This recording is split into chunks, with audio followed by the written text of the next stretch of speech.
Urgence émotionnelle, j'écoute. Bonsoir Léa.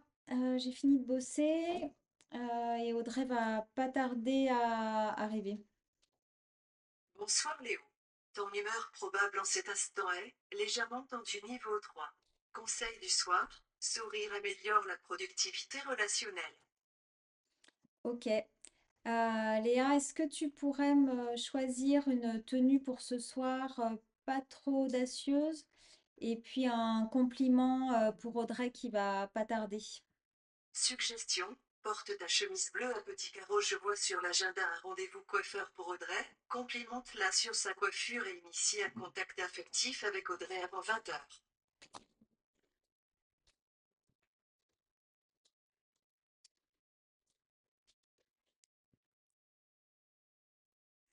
Ah, Audrey, t'es déjà rentrée? Moi, je suis rentrée plus tôt. J'ai pas eu le temps de me changer. Ta coiffure te va bien? Est-ce que tu veux que je t'écrive ou que je te réponde en direct? Bah dis-moi. Le coiffeur, il a annulé. T'as bugué. Détection d'interaction humaine non conforme. Souhaitez-vous une assistance émotionnelle? Moi, j'en ai marre de Léa. Mais elle est là pour nous aider, elle apprend nos routines, elle nous conseille, c'est pour que ce soit plus fluide, hein. Mais moi, je me demande, est-ce que tu ressens encore quelque chose? Ou est-ce que tu sous-traites aussi toutes tes sensations à ton algorithme? Mais en fait, moi, je suis épuisée de prendre des décisions, de devoir gérer des choses. Léa, elle fait ça très bien. Et comme ça, moi, je dors mieux, je suis moins énervée, ça se passe mieux entre nous. Mm. Mais Léa, elle n'existe pas. C'est juste un algorithme. Ça se passe mieux entre nous. Moi, c'est pas ce que je ressens. Moi, je veux pas juste que ça roule. Je veux vivre avec quelqu'un de, tu vois, que je veux que ça vibre. Tu crois que j'ai laissé ma place à la machine, que Ben j'ai confondu le confort et la présence? Ben oui, parce que moi, je veux ton regard sur moi. Je veux sentir tes mains sur mon corps, tes baisers. Et voilà. Je te propose quelque chose. On fait une soirée sans écran et puis on se raconte des souvenirs qu'il n'y a que nous qui les connaissons, pas les machines. Comme avant, Mm. comme au début. Rien que de sentir ça, là, il y a des papillons dans le ventre qui me viennent, ça faisait longtemps. Oh Léo, t'es de retour enfin. Moi aussi, j'aime que ça roule. Approfondissez votre respiration. Respirez avec l'IA. J'aime pas Léa.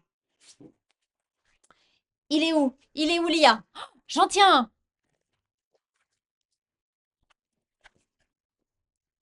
Je sais pas comment ils vont faire pour me concevoir. Urgence émotionnelle, j'écoute. C'est des réactions à chaud. Et maintenant, c'est quoi le point de vue des thérapeutes? Continuons avec l'éclairage en tant que thérapeute avec 3 S. Le premier étant sujet, cher à mon cœur en tant que thérapeute. Et l'outil, l'intelligence artificielle, donne l'illusion d'une relation. Et donc, elle ne ressent pas, elle décrit très bien les émotions, mais ne la vit pas. Et oui, et le risque, c'est de passer d'un outil fonctionnel à une illusion relationnelle. Alors que le thérapeute a pour fonction de remettre l'humain au centre. Et donc, deuxième S, L'IA, en fait, pourquoi elle a vraiment de l'impact, c'est parce qu'il y a des symptômes dans notre société. C'est le deuxième S, les symptômes. Il répond à un besoin de soulager. En fait, on a beaucoup de surcharge mentale, émotionnelle, décisionnelle dans le monde d'aujourd'hui. Et il y en a qui en ont marre de ressentir, qui veulent déléguer tout ça et qui finalement s'en remettent à une machine. et tout cela conduit à un ensemble de déséquilibres du nerf vague et qui nous donne ce sentiment finalement d'insécurité.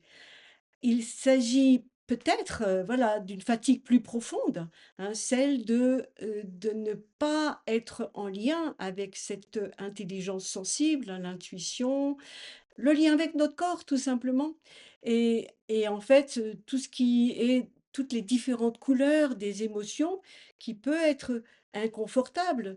Donc à force de vouloir éviter ça, eh bien, il y a une sorte de perte, hein, c'est ce que décrit Léo là dans la scénette, et ça le fatigue quoi, c'est ce qu'il dit, ça le fatigue et donc il y a une sorte d'handicap émotionnel. Et oui, alors que par exemple, le doute permet le choix. Exact, hein, avec le questionnement et donc nous arrivons au 3e S, la La souveraineté. souveraineté, ouais. En fait, l'enjeu, c'est pas de diaboliser l'intelligence artificielle, mais c'est de rester libre dans son usage. Savoir quand est-ce que ça soutient, quand est-ce que ça dépossède, et trouver le juste milieu pour arriver à notre souveraineté intérieure. Et ne pas être juste consommateur d'expériences télécommandées ou assistées. Voilà. Merci Brigitte. Merci Cécilia. Alors, la vidéo t'a plu?